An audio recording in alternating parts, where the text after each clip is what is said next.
Здравствуйте! Сегодня мы поговорим о национальной валюте Республики Казахстан. Тенге – самая молодая национальная валюта на постсоветском пространстве. Она введена в обращение 15 ноября 1993 года. В момент запуска соотношение для обмена было 1 тенге 500 рублей. На тенге обменивались банкноты и монеты в российских и советских рублях.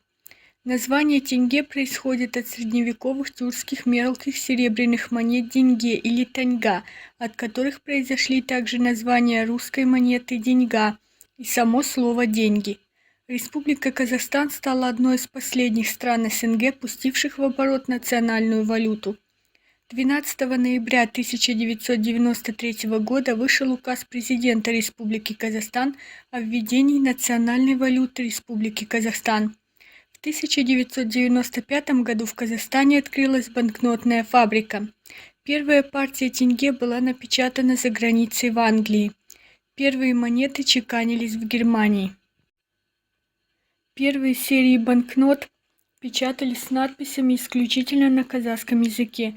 Начиная с ввода банкноты номиналом 500 тенге образца 1994 года, в практику дизайна банкнот вошло употребление русскоязычных надписей. 2 декабря 2018 года указом президента Республики Казахстан утверждена новая концепция дизайна национальной валюты Казахстана, согласно которой в дизайне казахстанских банкнот и монет будут использоваться надписи только на государственном языке. Сегодня казахстанский тенге, обладающий 18 степенями защиты, входит в число самых защищенных валют мира.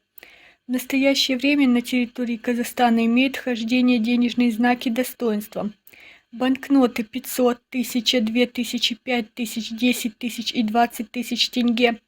Монеты 1, 2, 5, 10, 20, 50, 100 и 200 тенге. В Казахстане наряду с монетами денежного обращения ограниченными тиражами чеканятся юбилейные и памятные монеты. День ввода в обращение национальной валюты Казахстана объявлен Днем национальной валюты.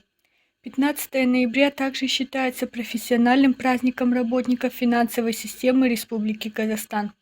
Спасибо за внимание.